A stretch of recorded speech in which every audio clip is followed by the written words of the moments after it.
Welcome to this episode. My name is Mohammed Yunus, founder and CEO of vFairs. And today we're diving into the fascinating world of event design with Ruud Jensen. Ruud is a pioneer in the events industry, best known as a co-creator of the Event Canvas framework alongside his colleague Ruud. This revolutionary tool has transformed the way event professionals approach planning and stakeholder engagement by offering a structured methodology to design, planning, and running impactful events. In this conversation, we'll explore the origins of Event Canvas, how it builds on Alexander Osterwalder's business model Canvas, how it helps professionals craft events that truly change stakeholder behavior. We'll also discuss key lessons Ruud has learned throughout his journey, common pitfalls in event design, and emerging trends shaping the future of the industry. Ruud's expertise, which extends to developing the event design certification program, promises to offer incredible insights into what it takes to create events that leave a lasting impression. Let's get started. Ruud, I would love to learn a bit more about what brings you to this industry. How did you get excited about this industry, and a bit about what you do in your company, and a bit about the framework and the certification program. Absolutely. Thank you for inviting me to join your Epic Events podcast. It's a treat to be here with your listeners. I have an obsession with events. I'm an event extremist, if you will. I have been fascinated by them for the longest time. The one thing that I find fascinating is that people spend a lot of time, effort to go to events, to create events, enable them to do something. And I'm in a perpetual state of wonder about why people do that. At the same time, we also know that owning an event is probably one of the hardest things in life besides being a parent, right? Event ownership is something that is not for the faint-hearted. There's a lot of risk, but also a lot of reward potentially in events. And I think this is what attracted me to events early on in my career. Having lived in different countries, having seen different types of events, I have a fascination for music as well. And the ability for people to get together and create experiences is just phenomenal. The only question that sat in the back of my mind for a long time, being a 15-year-long hotelier, seeing lots of events come through properties and seeing how teams created events and how sometimes they were absolutely phenomenally fantastic, how sometimes they were quite mediocre, and how many times they just missed the mark. And coding and decoding why that happens has become an obsession. And so this is why back in 2014, together with my colleague Ruud and Dennis Luijer, we got so obsessed with the question, how does your event create value, that we decided that there should be a better way to articulate that as an event owner, but also for the team that then goes and designs it. And this brought us to the fascination we currently have over the last decade in having created, as you said, the Event Canvas, which is published under Creative Commons, so anybody can download it for free. And now a community of over 30,000 people are using this as a common language, almost like sheet music for events, if you will, and translated to 18 languages. So it's become a community of practice that is very excited about being in decoding why and how events create value. Perfect. Ruud, if you can just walk me through a bit more about your journey with your existing company. What kind of customers do you typically serve? What kind of engagement that you typically do with them? So that our audience can learn a bit more about what your company has to offer and just how it helps organizers run great events. Yeah, absolutely. Once we created the Event Canvas, which was a little side project, what we noticed is that many people were asking us, so what's the best way to use it? How can I best get my teams to think with me to create this composition for an event? How can we code and decode this event? So very quickly after that, Ruud and I decided that maybe we need to develop some instruction around what this represents or how you could best use it. And very quickly, we noticed that there's a certain way of using it that over time, when we worked through the madness of creating an event, that we discovered that there was actually a methodology that you could systematically use to create innovative events. And this is how we created something called the Event Design Facilitation Kit, which is the process bottled up into a little box with posters and roll cards and all the elements you need to actually go and design an event after somebody has said, hey, we should do an event, right? Which seems like a terrific idea at first. But very often then that person that says that is stuck with this lack of ability to articulate what they actually want from this event, right? Sometimes they have clarity or they think they have clarity, they express their wants. But really as a team, you need to take that challenge or problem and roll around in it and explore it in such a way that you actually apply the mechanics of design thinking to the creation of an event. And so to give that example, you were asking who are some of the people using this. One of our first adopters, I remember in the very early days, was a company called Medel in Innsbruck in Austria. And the owner of that company was even of the cochlear implant. And she had done an event for many, many years. And her team was challenged to figure out, why has this event become less effective, or what could we be doing into the future that's different? Because the landscape, the environment around the event had changed. And I remember some of those early clients. Another one was the International Olympic Committee, Panos Tsipanidis, who saw what we were working on and said, I don't know exactly what it is, but I know that I need it. Can you come and train our team and work with our team to develop the way that we blueprint our events? And so they were some of the first users of this event facilitation kit. And from there, what happened is that many people wanted to become good facilitators in event design using this methodology. And this is when we created the Event Design Certificate Program, which is now an established program, recognized by the Events Industry Council, by Meeting Professionals International, taught at 35 universities across the planet. I was just before our call having a brief conversation with 42 fresh brains in Ottawa, students that are going into the first and second years of their event management program. And they're learning from scratch now how to design events in curriculum that's being made for, the promise of the future, the ones that are going to be taking your and my role in the future, and maybe those of our listeners, right? And it's really encouraging to see their state of wonder and how they look at events, and giving them the opportunity to have a voice and to facilitate event design right from the get-go, right? I can only imagine what would have happened if we had that capacity when we started our careers back in the day, right? And so from that perspective, I think what we're seeing is the spectrum of there are a lot of the high stakes events have adopted and adapted this methodology.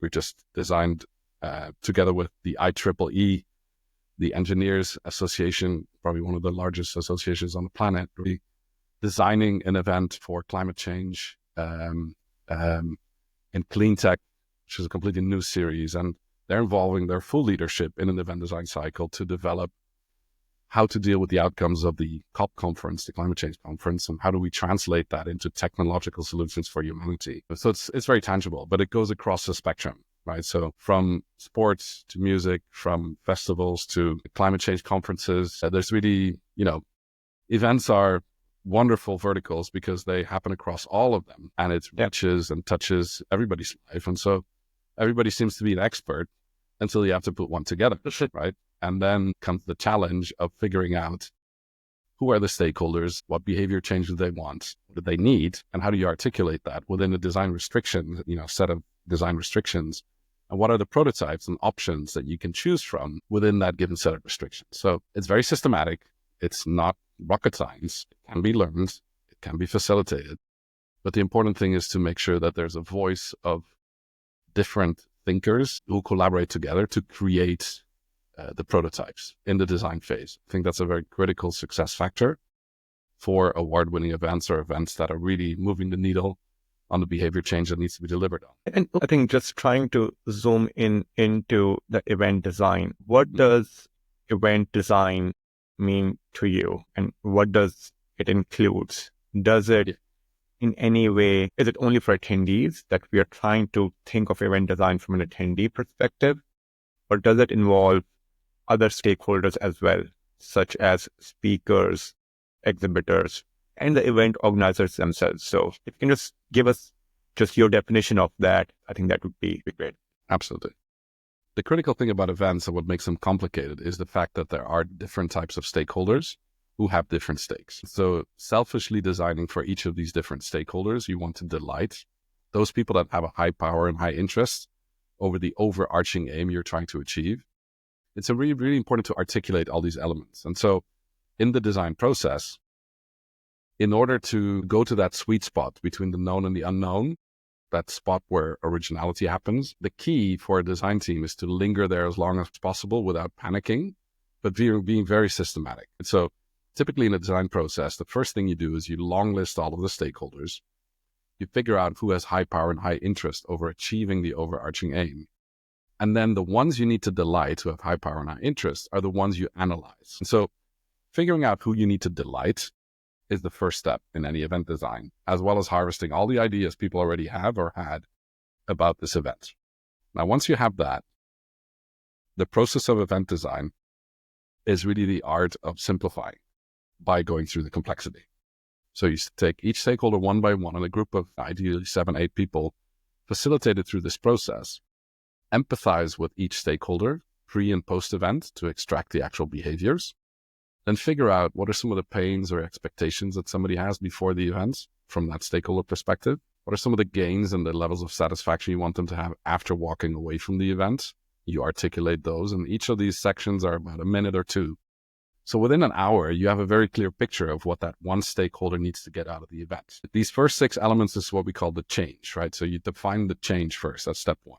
In the second step, what the group does is they articulate all of the design restrictions, all the limitations you have. What's the time commitment they commit to? What do they expect in return? What is the cost and revenue that is in place for this specific stakeholder? What are the jobs to be done for this specific stakeholder? And these could be functional, social, emotional jobs and basic needs. And what is the event promise?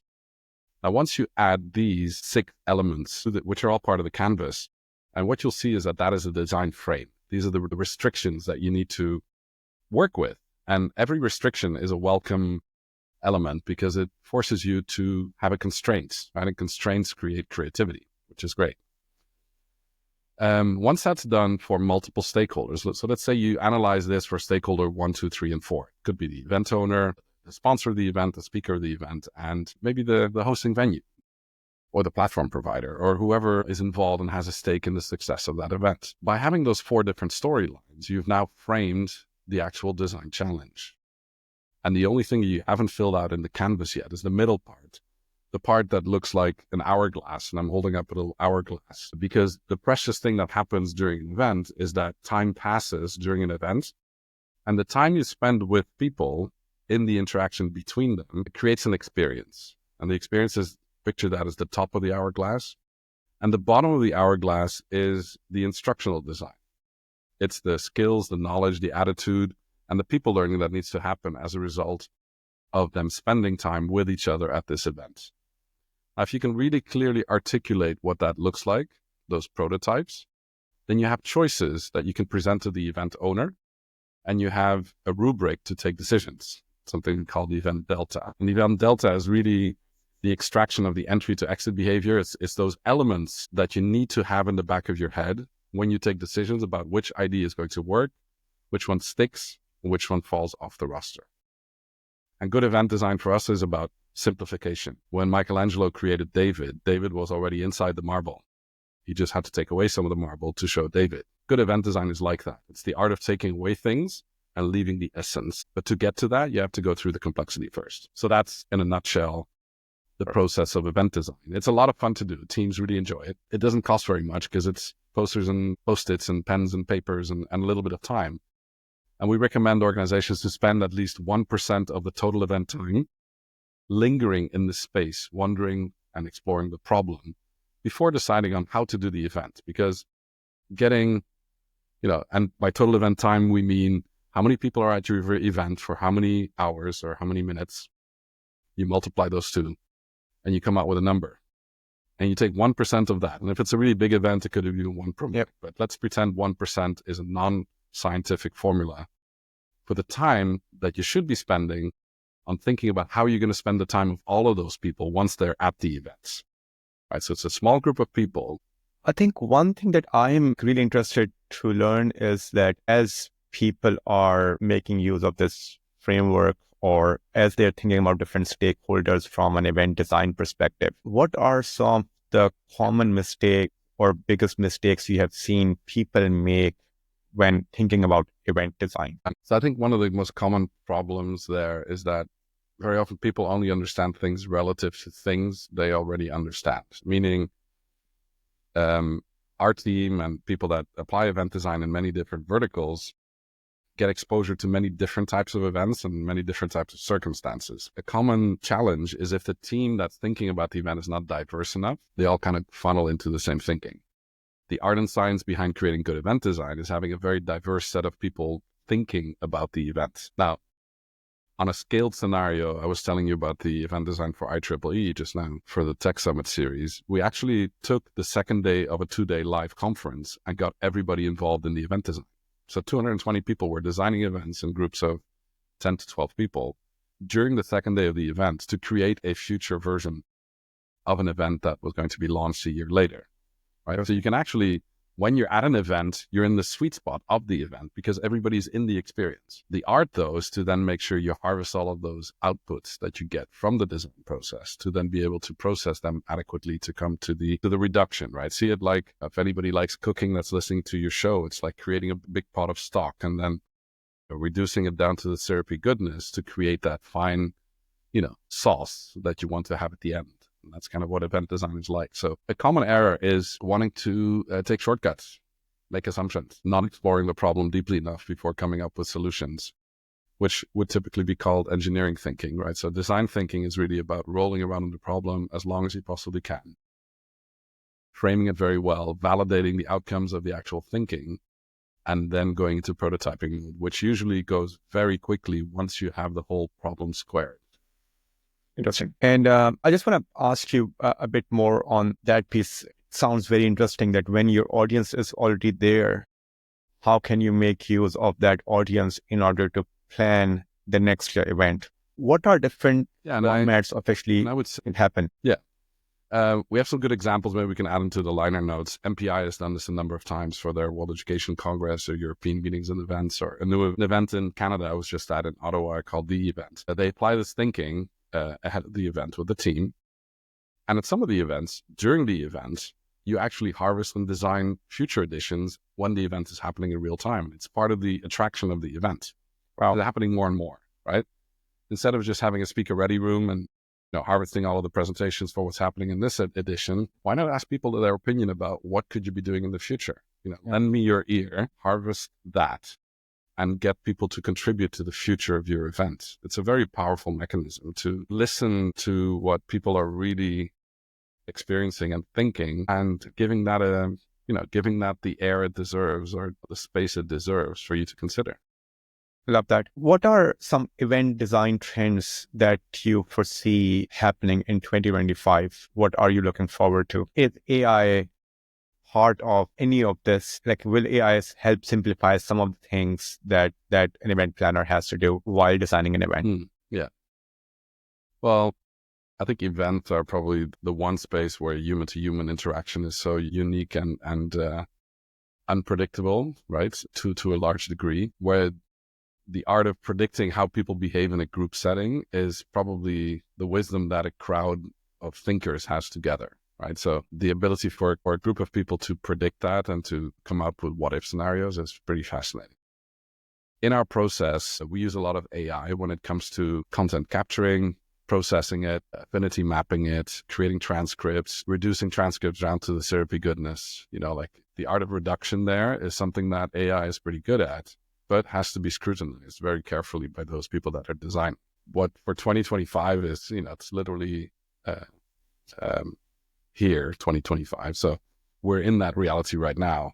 The one thing I'm seeing is that since the global lockdown, just 4 years ago, the way people spend their time has changed, right? So instead of just talking about event design, we like to speak about the design of time, right? Every person is in charge of their own time design, how they want to spend their time. And people have become much more critical or educated or experienced in how they want to spend their time and how they don't want to spend their time. And so I think that's changing quite a lot. So the ability to be in touch with that and to empathize with the different types of stakeholders and validate the thinking against their actual thinking, that's part of what needs to get, what gets more and more focus, but also in a world that's turbulent with a lot of changes going on all the time, everywhere in the environment of the event itself. You need to have multiple prototypes ready before the event happens, right? If you start prototyping when the event is about to start, a little bit too late. Good event designers have multiple prototypes ready on the shelf to go for whatever the circumstance may be. And I think preparedness there and readiness is probably the one thing that everybody should have front and center when it comes to their events, because event owners are happy to take risks if they see the rewards. But if all you're doing is presenting risk, you're not making event ownership more fun or more attractive. And I think our role as event designers or as event professionals is to make owning an event a delight. If we can succeed at that, then there's a golden future and a renaissance for the events that are happening or about to happen. And I think that's our responsibility. And just how does this event design requirement affect the choice of the event technology tools that an event planner has to pick? And do you think that the technology itself facilitate the event design in any way? Just what's your take on that? Mm-hmm. Yeah, I think there's a lot there. Technology can be design restriction or it can be design opportunity. Looking at it from different stakeholder perspectives is critical. What's the kind of user adoption you currently already have, or what are you looking to have over time? What are kind of the choices that you're making from the perspective of the different stakeholders? So I think, yeah, by all means, but this also pertains to the sustainability factors around your event. What are you looking to achieve with it, or what are your design restrictions there? What type of technology is going to enable that or disable that or get in the way or enable certain behaviors? And I think this is, it's a perpetual quest because it keeps changing all the time. And it's probably the second or third thing people think about besides the core challenge that most events have, which is aging of the event, And I think events are like, good cheese. There's a certain ripeness that makes an event very attractive. Yeah. But beyond it, it is really, lethal. And so, the ripeness of your event, I think, is very critical to work at and to monitor closely. But the biggest challenge most people have is, how do I get the next generation of people connected to the cause that I'm working on, right? Mm-hmm. So most of the organizations we work with have that challenge. How do we get the young professionals? How do we get the next generation connected to what we're already doing? Because if the average ages of your event participants is a constant or ages by one every year, it will be a dinosaur within no time. Right? So I think that's the holy grail of understanding and empathizing with, the influx of new talent into any type, whether it's a membership-based organization or NGOs or corporate events, or it doesn't matter, even festivals, and there we can learn a lot, I think, from what's happening in the music scene, what ticks and what doesn't. There's something that you need to be carefully paying attention to and testing. Yeah. I have some questions that I typically ask, a lot of our guests on this podcast. So would love to hear your opinion on some of those things as well. What are the top 3 events that you personally like to attend a lot? What are your top 3 favorite events? Good question. My top three favorite events, both personally and professionally, I suppose. I was just at an event. Let me take 3 recent examples. I was just at an event in Copenhagen for my daughter's birthday, on her birthday, for Jacob Collier, who's a phenomenal artist who plays multiple instruments and makes a choir of 7,000 people of non-singers sing, in incredible a cappella format. And I can tell you that's quite an experience. Wow. Here's a, barely 30-year-old, virtuoso musician who doesn't only perform, but he makes you part of the performance. Amazing. So to me, good musical performance are, they can be epic experiences. The other event I really enjoy on a yearly basis, we are big fans of meeting our community at events like IMEX. IMEX is one of the trade shows that we find our community, we meet up with our clients, we get business done, but it's also an experience in itself to explore new pathways and see the ecosystem of communities, in a live format. I think that's an event that I would not miss on my roster. And then the last one, I think, I would be remiss if I wouldn't mention that we're hosting cohort 56 now of the Event Design Certificate Program, Level 3, which makes people certified event designers in a 3-day plus 6 months coaching. And I always enjoy seeing other people learn and then applying what we teach them in practice in small cohorts. So this is a program we run regularly. The next one We'll be in San Diego in January, and seeing other people learn and apply what has been learned is probably one of the most gratifying things that as an event owner or as a business owner, you can see in practice, right? So that's really thrilling. Thank you for sharing that. I just have one quick clarifying question. When you mentioned IMAX, were you referring to IMAX in Vegas or in Frankfurt? I refer to them as, both. We've been active at both for a long time. And to me, there's a distinct difference between the two ecosystems, the one in Frankfurt and the one in Las Vegas. This is why events are so interesting, right? So we have this saying in our organization, show me an organization's event and I'll tell you about their culture. Yeah, that's, go to an event of an organization and you will sample their culture up close and you can decode the culture of that organization. So, and I respect a lot the work that, Karina Bauer and the team do year on year on year to keep the heartbeat of the industry alive in that way. And also their partnership with MPI and SIDE, PCMA, all of the big players are active as well as our community within it. And so looking at that ecosystem and how it's, evolving and changing over time is fascinating. Another one of my favorite questions, what's your take on swags in conferences? Do you think it adds value? It helps create a lasting impression? Do you think maybe it's a waste of money? And if it's add value, what are some of the swags that you might have got in one of these events that actually make you remember that brand for the months and years to come? Well, I wish you could take a look at my desk right now. There's two things that stand out for me because it's usually the things that linger on your desk that are relevant, right? There's one item here that I don't know if you would call this swag, but there's an item here that it's a frog sitting on top of something I legally stole with permission from the UN in Doha, Qatar. And it's a little spinning wheel that I put our sticker on, but I use this sometimes to take random decisions. The frog is actually a relic of our EDC Trusted Advisor program, where every morning we're encouraged to eat our frog. The one thing that's difficult to do during the day, get it done as the first thing on the day. So every event swag item or anything that is there that is worth keeping because it triggers a memory, I think is valuable. The other one, I saw a recent question on LinkedIn is, what's your favorite speaker gift? To me, it's this one. It's a little Itala Finnish design carafe filled with water. I have it on my desk every day. I probably got it over 15 years ago. I cherish it because, when you travel with hand luggage, that bottle of wine is not going to get you anywhere, right? So it's, the thoughtfulness of something that's authentic from a place. And this was an MPI Finland chapter that offered this carafe to me. And every time I pour water, I think about that moment. And so how do you charge?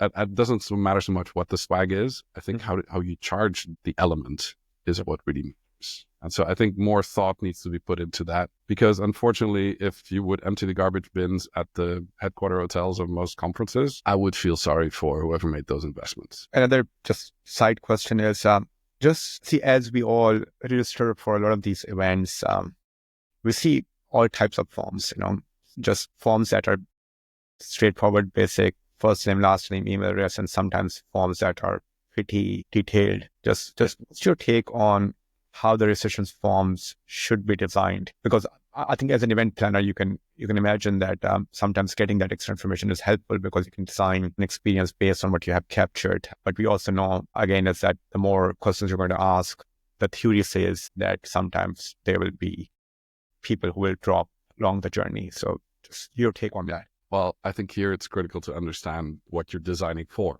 right? So sometimes there's information you want to get up front that might not be known at the time when you open registration. This brings me back to a memory of running a conference for the International Council of Nurses in Yokohama, Japan. And the local organizing committee had a massive surprise for us, which was phenomenal. But they wanted to keep it a surprise until it was really confirmed. Most of the data we needed was, accumulated until we found out what the surprise was. And it was that the Empress of Japan would be visiting the opening reception, and they needed us at the time I was working for a PCO. They needed us to harvest from 4,500 participants the passport numbers and expiration dates of the passports. Now, 6 weeks or 6 to 10 days before an event for 4,500 people, getting that kind of information can deliver some stress, right? Especially when it's mandatory. So I think here again, it's about You need to figure out in your design what it is you essentially need, and then apply the art of event design of reducing it to the syrupy goodness. What is somebody, what's the minimum viable information you can live with or work with to take next subsequent steps? It needs to be part of the experience journey of being part of an event. So, and I think this is where, I think this is a discerning question that needs to be asked for every event design and crafted accordingly. I think I love short-sighted forms, but if I get 4 in a row with additional information, it annoys me more than if I give them one go. Yeah, it's managing the expectation of whoever is on the recipient end, right? If it's, let me give you my example for our event design certificate program. If people are going to come for 3 days, and it's helpful for us to know their arrival and departure pattern and how to reach them in the 6 months beyond it, because there's a coaching situation and people are spending, 2,900 euros for that 6 month program.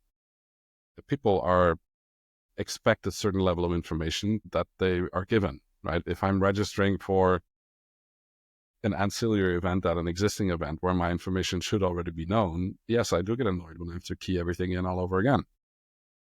So I think it's really about, how can you remove redundancy but keep the essence and manage the expectation properly? Yep. I love events with a bit of the threshold, actually. If you go to a TEDx event, for instance, I hosted a couple. Yeah, you need to bring a good idea and you need to validate and before you can register, right? Without it, you're not allowed in. Interesting. Fun too. Yeah. Again, 100%. And again, as you said, I think we're all picky with our time now. At the same time, I think from an event organizer perspective, I think we all realize that sometimes it's the quality of the event that matters and the kind of people you bring in versus, you're just trying to fill in the seats. Because again, once you have the right set of people out there, just a couple of conversations are worth your time and the money you have spent just being out there, as compared to just being lost in noise of many people who might not be even relevant for you and for what you're. Ruud, thank you so much. I learned a lot. I learned a lot about about the framework, about the design, and again, I'm sure our audience would have loved as well. If they want to reach out to you, what's the best place to learn more about what you offer and how they can connect with you, how they can reach out to you? Absolutely. So feel free to connect to me on LinkedIn. Happy to provide the details. Look up #EventCanvas. You will run across our community of practice. You will find the free download at eventcanvas.org or etco.global, edco.global. A lot of the resources are available there for you under Creative Commons, and we encourage you to use that and connect out. We're always on the lookout to expand the network and get people to enjoy the fruits of our labor. That's the motive. Perfect. Thank you, Ruud, for joining us for today. Thank you, everyone, for listening in. See you all in our next podcast session. Thank you. Thank you so much.